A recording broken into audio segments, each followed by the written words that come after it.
Good evening. It is another edition of the Wright Experience. I'm Dr. William T. Wright Jr., the founder and host of this show, and I'm excited to have you be aboard of the work that we're doing once again. This month is February of 2023, of course, and it begins the second year of the imminence of this show. And I'm certainly pleased about the progress and pleased about the opportunity to continue to bring you amazing content as we move forward. We've got some exciting shows starting with tonight and throughout our second full year that I believe that you will be most appreciative of. Tonight, I have had the opportunity to bring back a gentleman that I consider to be one of my mentors and confidants in this world of educational leadership. He has assumed a new role now in his kind of sort of retirement, and we're looking forward to talking with him again tonight. My guest is Dr. Eddie Ingram. Dr. Ingram is currently serving as the Interim Executive Director of Foxborough Regional Charter School in the state of Massachusetts. Just prior to that, in the 2021-2022 school year, he served as the Interim Superintendent in Elizabeth City Pasquotank Schools in North Carolina. And prior to that, he served as superintendent for Berkeley County Schools from 2017 to 2021. Under his leadership, Dr. Ingram began a continuous process to develop a community consensus group to identify skills that students need to be successful in the 21st century. Those skills include the 4 C's: collaboration, communication, critical thinking, and creativity. Dr. Ingram also led the initiative to collaboratively develop work and life skills and a new mission and vision for the Berkeley schools during his tenure. Prior to this work in Berkeley,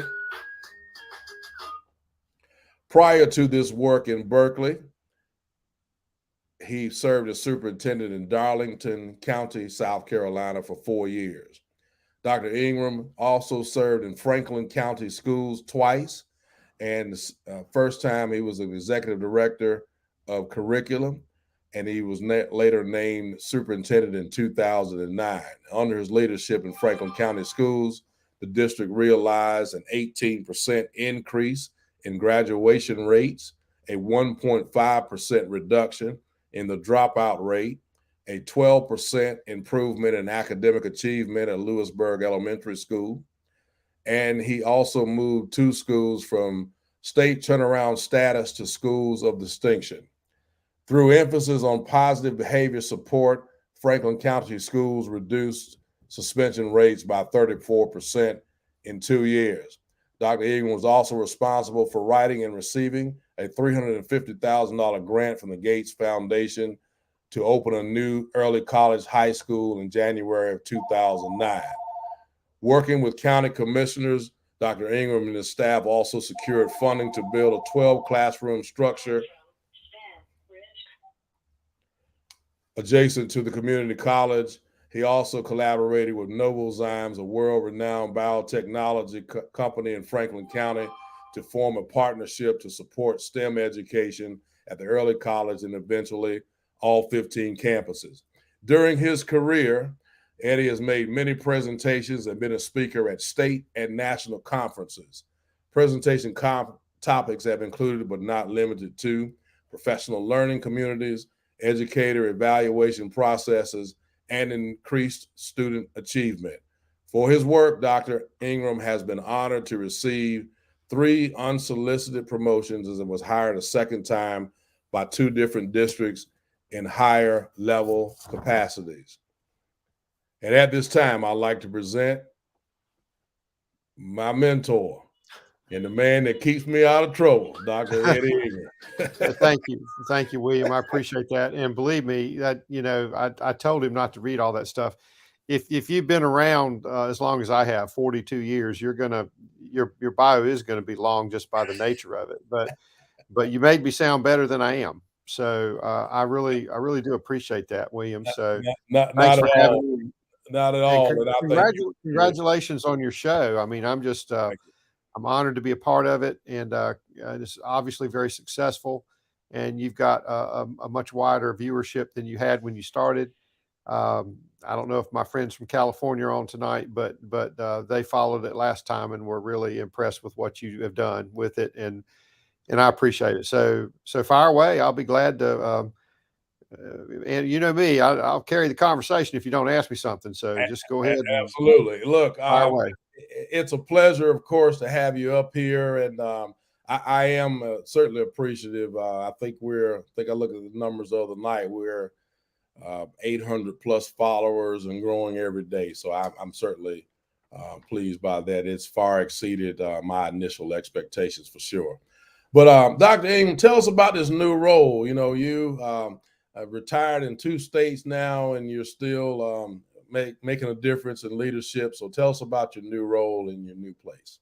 Sure. I think one thing I'd always plan to do, is I'm 65. I don't say that with regret or embarrassment. I'm glad that I'm here where I am, and when you get to this point in life, you feel like you want to pay it forward as much as you can. Yeah. And we talk about the teacher shortage all the time, William, but really there's also a shortage of leadership, or a gap in leadership as well. And what I try to do is go to places that need interims, but I don't want to be an interim that just sits back and draws a check and holds the wheel in the road, or the car in the road. I want to make some impact and do some things and help grow people. And one thing that I'm doing up here in Foxborough, it's interesting because I've never worked in a charter district, so there are some great learning opportunities for me there. We won't get into the union thing tonight, but we're dealing. I've never worked in a union state, and our staff has voted to go to a union, so we'll be entering union negotiations. So I plan to really come away from Massachusetts, whenever that is, in 6 months or so, having learned a lot more. But the school has been in existence 25 years, Oh, wow. and they have a vision and they have a mission, and it hasn't been revisited in 25 years. It's the original vision and mission. But we're in a fast-paced changing world. And in my research, and I'm writing about it, hopefully one day it'll be published, and I guess that'll be my legacy, is that I believe that school districts, like many organizations, should be based on shared values or core values. And in education, we tend to get our school improvement plans finished. We do these things, we check off the box, they go to the shelf. We have good intentions, but we don't talk about those things and we don't operationalize them. So that's what I'm doing there. We've just finished 8 or 9 iterations with different stakeholder groups of shared values. And see, the cool thing is it will be their values. And we start with the board of trustees. And then we relate everything that we do back to values. And when we do that, we all row in one direction. And they're not the values of me, they're the values of we. And every decision goes back to that value. And we self monitor that, and we hold ourselves accountable. And I could go into it more than we have time for tonight, but I would say that any organization that grounds, and it doesn't matter, it doesn't have to be an education organization. It could be a ball club, it could be a basketball team, a football team. If you're grounded in values, the productivity of that organization is going to improve. And that's what we don't spend a lot of time on. We don't spend a lot of time discussing our values, what they mean, why we do them, and then proceed in that fashion. But when we row the ship or the boat in the same direction, with everybody moving in the same direction, it really makes a tremendous difference. So that's the work that we're doing now. We started that work in Elizabeth City, didn't finish it. We did that work in Berkeley. It took us about 18 months because Berkeley is a very large district, as you know. We started that work in Darlington. And I help when asked, any board, any elected board. And hey, it's not just school districts. It could be a county commissioner group. It could be city council, any collective body because the mistakes that we see, and you and I have talked about this over the years, the mistakes that I see well-intentioned people who are elected to boards is that they don't participate in collective professional development, how to operate as one. And that's really what the focus of my work is these days. And that's so fitting. We just I don't know if you knew this or not, but we just finished 3 episodes prior to tonight, where we had board members on. As you know, last month was National School Board Member Appreciation Month across the state, and I took it upon myself to try to get some board members aboard to present it. So that relationship between the leader, be it in your case, an executive director, be it a superintendent, be it a CEO of an organization, that relationship between those leaders and those boards is so key.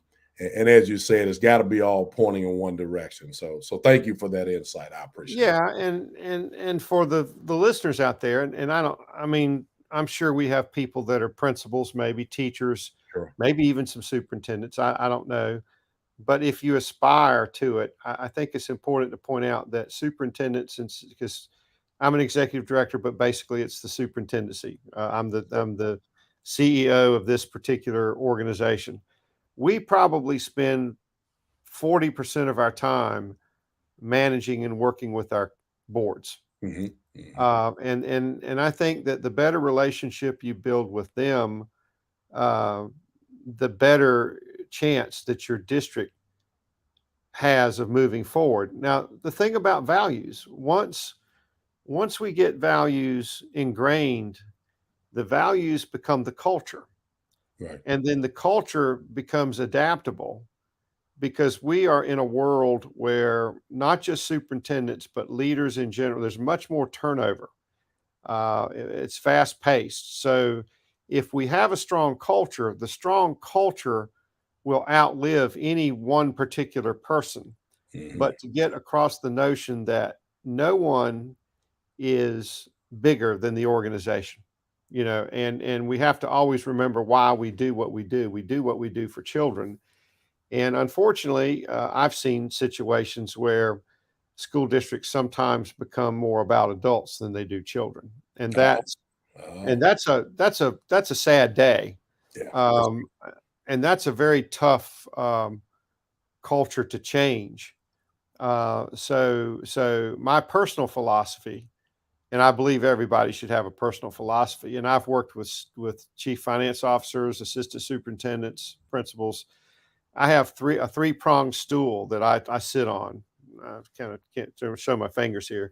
I'm sitting on top of this stool, and it's, as long as I'm not being asked to do anything unethical, illegal, or immoral, it's not necessarily my sandbox. I'm the professional consultant. I'm the professional education consultant to the board. And I recommend, with lots of other input, because I'm not the smartest guy in the room, I recommend research-driven best practices that if employed, and if the people doing the work support, will improve learning for children. And it's really important to check your ego at the door, William. I mean, this. I mean, because it's not about you and me. And sometimes I think neophytes in the profession, when they get that first job, they oh my gosh, I've reached the throne, I've reached the pinnacle, I'm now superintendent, or I'm now principal, or I'm now assistant principal, or I've been in school and I've got my own classroom and I'm a teacher. We have to remember, it's not about us, it's about the kids that we serve. Yes, sir. And we want to multiply smart. We don't want to, so we want to engage our staffs in decision-making processes, particularly those staffs that work with children every day. But all we do really is create the climate where that can happen. So, absolutely. So Dr. Ingram, being that you are very near Gillette Stadium and the home of the New England Patriots, and I won't get too much into that right now, but Pass it every day. but because you're near there, you all may not have this problem, or you might. But all across the United States now, it seems that we're just getting hammered with the lack of ability to be able to adequately staff classrooms with quality people. You also mentioned leadership. Nowadays, we're even having problems getting and retaining quality leaders in our buildings and in our district offices and so forth. What gives with that? What do we need to do differently to make sure that we are getting and retaining good leadership in our schools? Well, I think that's an excellent question, William, and it's going to take a lot of courage. Yep. We're operating under the Industrial Revolution model. Okay. In the late 1800s, a man named Horace Mann and a few others visited Prussia, and they were so impressed with the military, they came back and they restructured school, and it was brilliant for students to be able to work in factories. So we organize kids by age and grade level and subject matter. So we move them along in little bits of time, 50 minutes of English, 50 minutes of science, 50 minutes of math, 50 minutes of social studies. We throw in a little physical education, some art, music, that kind of thing. And I'm 65, and I remember in my middle school years 50 years ago, more than 50 years ago, it doesn't look a lot different. School just doesn't look any different. And I think we have more than enough teachers. Linda Darling Hammond once wrote that we have more than enough teachers to fill our classrooms, but we've become a profession that people don't necessarily find attractive anymore. Mm-hmm. And I think that if we had true innovation, we still are on the agricultural calendar. I think North Carolina finally didn't we add 5 days to the instructional calendar? Is it 185 there now? I think so.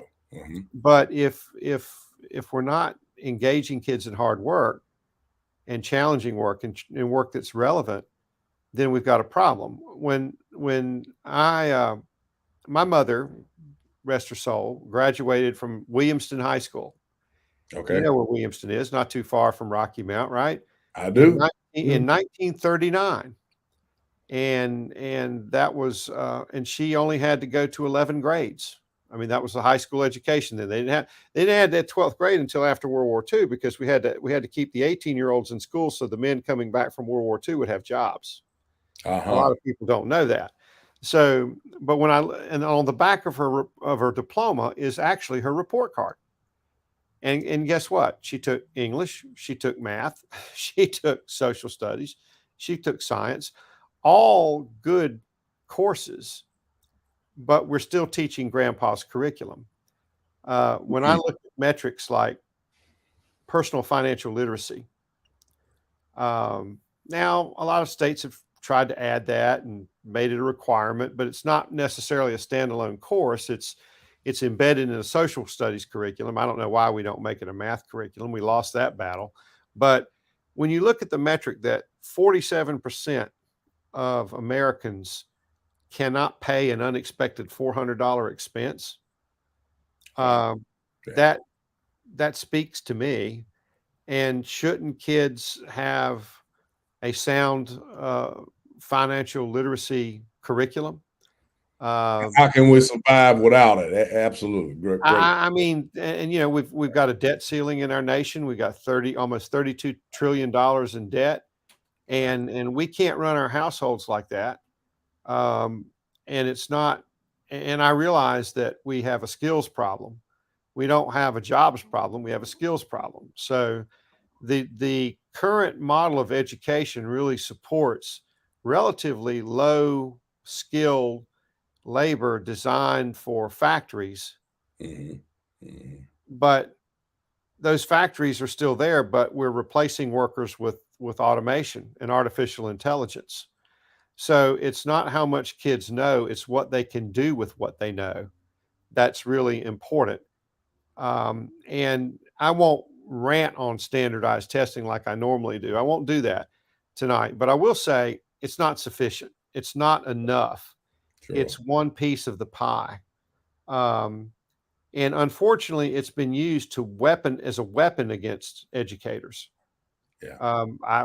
We both know this person. We won't call it by name, but this person was summarily dismissed um, because of academic achievement dipping. Well, we just are coming out of a pandemic. Academic achievement was down all over the country. That's So right. it's convenient to use for political purposes, but it doesn't necessarily have anything to do with a child's success in life. Yeah. Whereas work and life skills, as you mentioned in the bio, I think persistence, teaching a kid to be persistent. You don't teach courses in persistence, but you embed persistence in the content that you do teach. Adaptability, agility, collaboration. Most kids are going to be um, are going to be solving complex problems in teams as part of their work. And if they don't have good relational skills, they're not going to be. I mean, think about all the people that have been unsuccessful in their jobs, and they don't get fired because they're incompetent. They get fired because they can't get along with people. They can't get along with others, and we have to do a better job of that, I think. And I know that we can, but we're really being held hostage by an antiquated accountability model that just doesn't go far enough in measuring success. I think we're better measured by how well do our graduates do 5 years after they leave us. There you You go. know, where are they? Did we prepare them for their future, not our past? So, And yeah. are we truly preparing them for the complexity of jobs that are ahead? Like you said, No, we're not. And the problem with that is that human knowledge is doubling every year. I mean, it is, and where there's no way we're going to be. I mean, 5,000 books a year being published, if not more. We're not going to be able to cram everything. We're going to have to be able to take a piece of information that we've never seen before and use it to solve a problem. So education is about asking good critical questions, not memorizing mostly low-level recall material, which I would argue that many standardized tests still focus on. And by the way, if we start getting to where we're meeting a cut score, how often is that moved? I mean, states move that. It's a all moving the time. target. And in South Carolina, I don't think you get item analysis anymore. I don't think, do you?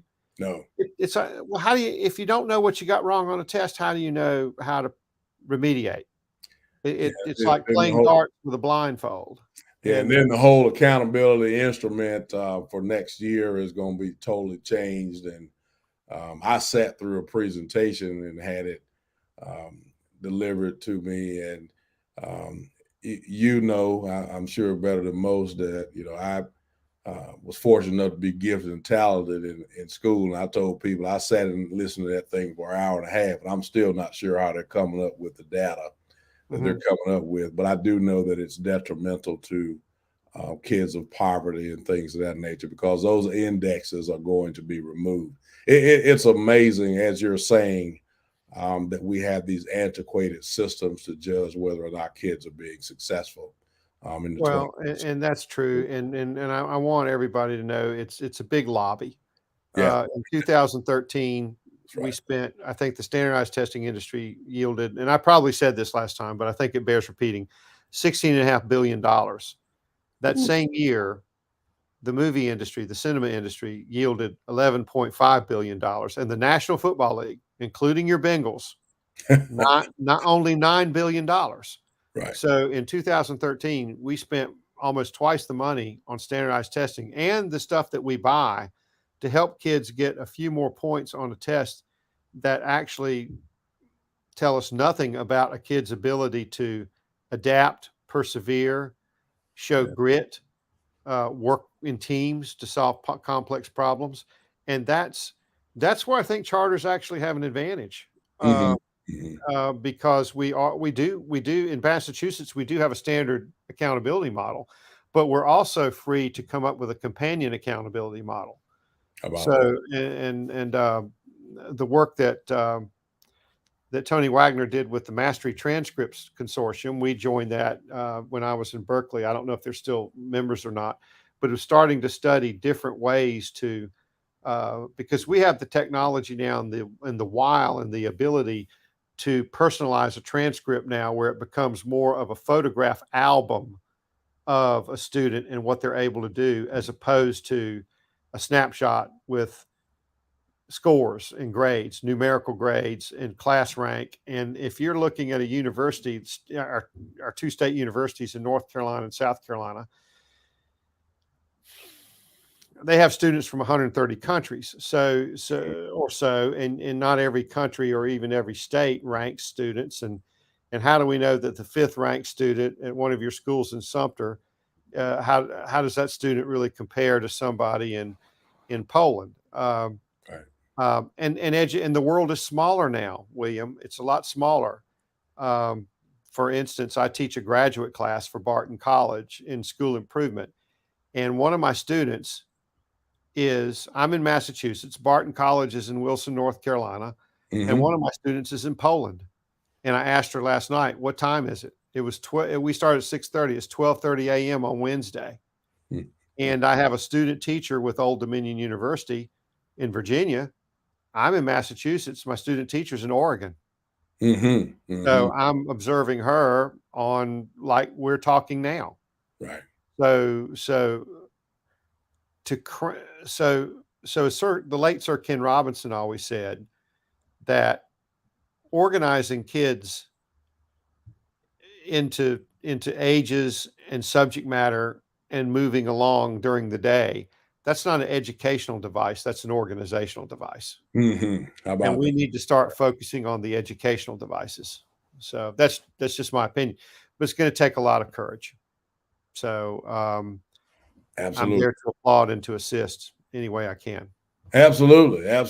We're glad you're still investing and spending time with us to help us all get better. We appreciate that. So we mentioned a little bit already about charter schools and your work in charter schools, and I know you've been traditional public schools for all this time until this this assignment that you have now. So, what are some of the differences that you see that you have not mentioned? You've mentioned some already, but that you've not mentioned there. And then, what are the differences maybe in you living and working now in the northeastern part of the United States as opposed to the southeast United States? Well, I can tell you, living up here is it's a different culture. Yeah. It's cold. I mean, it's going to be really cold. And the one thing I like, and I say this tongue in cheek and a little bit humorously, when it snows, I don't get bombarded with emails and phone calls. Why aren't you calling school off? It's just another walk in the park most of the time. Right. And so it's different. It's different in that respect, but we have more in common than we have differences. Okay, good. The people are people. I've been in a dozen or so districts in 3 states now, and people are people. And even though I haven't worked in some other states, I've visited schools in California and New York and several other states. And I won't go into all that, but people are people. But with charter schools, students and their parents choose for the children to go there. They make that choice. They truly are chosen by lottery. And there are various reasons why people choose charter schools. It could be because the choices they have in their attendance zones are not favorable for what they think they need. And it is truly lottery driven. So we have a cap, I think, of about 1,700 kids in the 3 schools. And we make choices. We don't have, I didn't start till November 1, so I missed this, William. Can you believe we play flag football? We wow. We don't play. It's kind of like the Pro Bowl. We're going to be, I didn't see it, but we play flag football. So we make choices. Not every charter has sports programs. So you make choices about what you want, and you and public schools have actually gotten better, so the competition is greater, which I think is a good thing. So Right. that's the biggest difference. And we're funded strictly by tuition dollars. The tuition dollars come to us from the state, which is a little different than in North Carolina. In North Carolina, the districts actually literally send money out to the charters, right?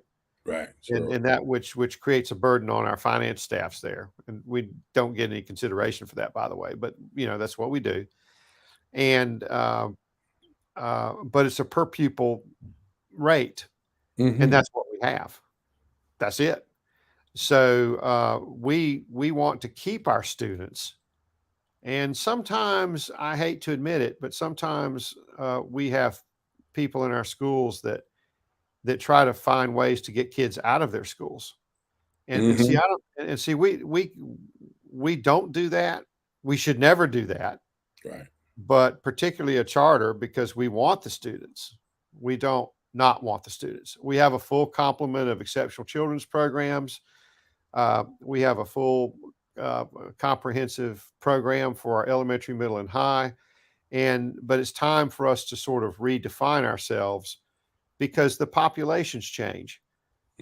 America is a lot more diverse. Probably not in my lifetime, but certainly my new grandson's lifetime. He will be the minority, Sure. and my good friend William will be a minority too, because the people of color won't necessarily be African American. That's Might right. be Latino, and Dr. Jim Johnson from UNC Chapel Hill writes a piece, the Browning of America, where the southeastern quadrant of the United States, which you're in, William, Right. is the demographic is changing at a very rapid rate. So to make a long story just a bit shorter, when Foxborough Regional Charter School started 25 years ago, it was almost exclusively white. Hmm. Now it's 60% minority. Um, and most, a lot of Haitian, Creole, Portuguese, different. They're people of color Hmm. and maybe people that look like you, but people who've migrated from Curacao, Oh, uh, wow. Okay. from Jamaica, uh, from Haiti, lots of different places. And education is really important. And so when they choose Foxborough Regional Charter, they're hoping to find a level of structure, a level of focus. It's a little smaller so that we have more of a personalized look. But stay tuned at 11 for film, because we're working to change that into what do we need to be now in 2023, because we're not the same that we were in 1998. Hmm. And that's what I think people have to do. And we are just notorious for not really having meaningful change. Uh-huh. Yeah, right. Just staying the same, being stagnant. And what you're talking about is Yeah. being intentional about not settling, but making sure that you continue to improve and get better. I But I'm going to brag about you to your audience. You've done in Hertford. You did a wonderful job with All In for Education, and that's another way of saying values. You were basing your work on values, Yes, sir. and when you do that and do the research, don't take my word for it. Uh, Look at companies that they're moving more towards these. They're not talking about numbers as much as they're talking about value. Like if you don't take care of your customer, somebody else will. Right. When I toured the Volvo plant in Berkeley, I was really impressed with their mission of that plant. I mean, you can look it up online; it's a little different, but in that plant, they said no. It was their vision, not mission. Vision. This was in 2017. By August of 2021, no one will be killed or seriously injured in a Volvo automobile made in this facility. Hmm. That was their vision, and that's what their focus was. And it was values based as opposed to how many cars are we going to sell. Yeah. Yeah. But the productivity will go up if we ground our work in values, and it has to start with school boards, because to be honest with you, My wife's even considering a run for school board, and we talk about this all the time. Be a good school board member. Don't use it as a stepping stone. Lead with a servant's heart, not with a here I am, I'm here to be served heart. And try to leave the politics at the door and leave the egos at the door. But I think we're always going to be political entities because we're funded with public dollars. So Right. I think that's always going to be there. And everybody wants what's best for their kids. It's just that we've got so many different opinions out there. But what's wrong with finding common ground? That's right. That's right. So that's what I think. Just said to my staff the other day, and that's right along the lines of what you're talking about when we were talking. Somehow or another, we've got to minimize the legislative bias in the public schools. It seems they've gotten to be a bit much now. We welcome. I understand that they fund us. We need their input and suggestions, but I don't know. It seems that we're leaning in a direction now that's not conducive for what's best for students, and we certainly got to get that back somehow. Well, oddly enough, and you just piqued my memory there.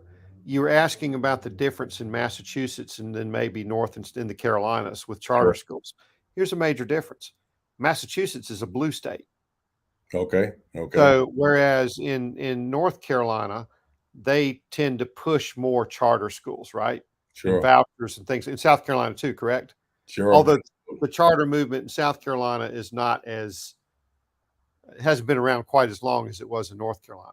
Right. But there's actually more resistance from the legislators in Massachusetts because they see us as taking money from their public schools. Mm-hmm. Mm-hmm. And with that political orientation, they're not as much into that but a charter in the North Carolina legislature a few years back lifted the cap on charters. Right. There was a cap at one time. Now there's not a cap. Right.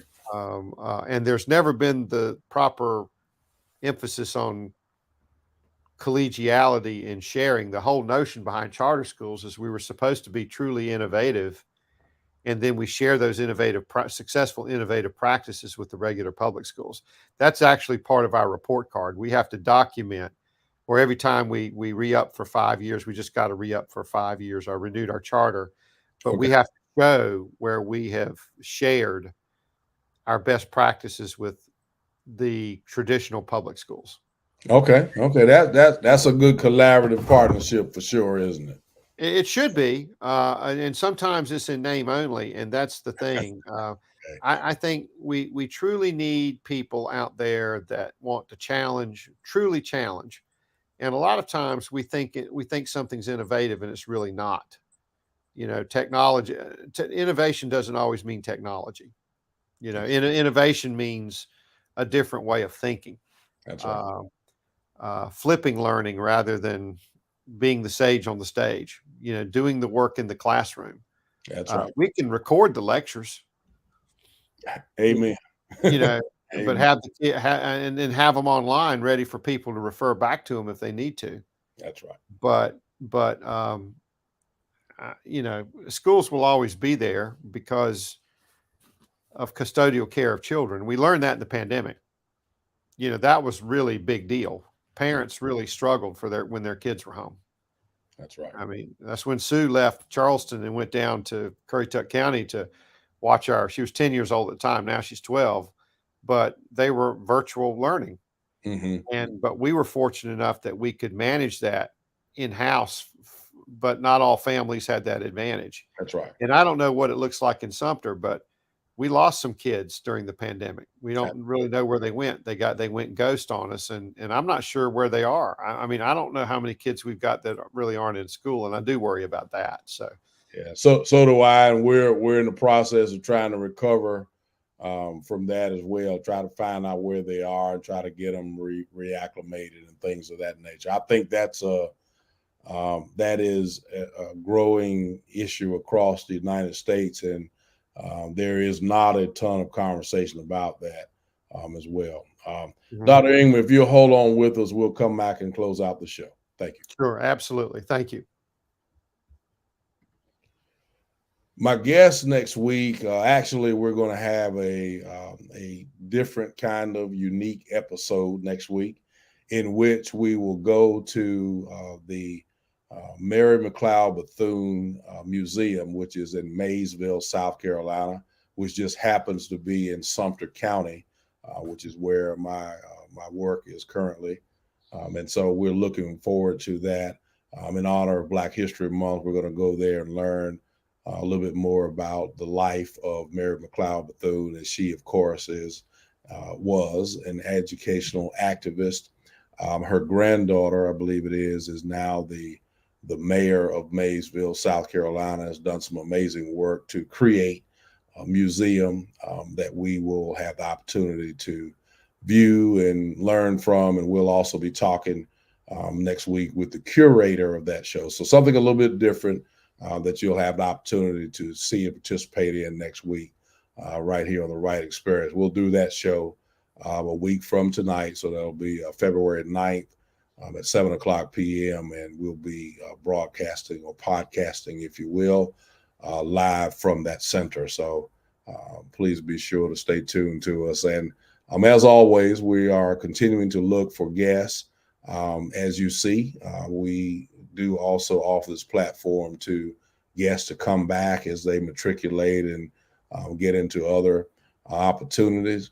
I think you can see very clearly why I reach out to Dr. Ingram and make sure I keep him on speed dial as often as I can with his amazing knowledge and insight in terms of how we can get better and grow as leaders. You all understand very clearly, if you've been a part of this show for the last couple of years, that this work is all about us growing and getting better. And so, Dr. Ingram, as always, once again, I want to thank you for Thank you. Your leadership. And on a personal note, thank you for providing that insight to me and keeping me between the ditches for sure. So Yeah, you do a great job. I mean, it's, I want to grow up and be like William Wright. So I don't know about that, brother, but anyway. So proud of what you've done. Thank you, sir. And to the Wright Experience audience, thank you and good evening.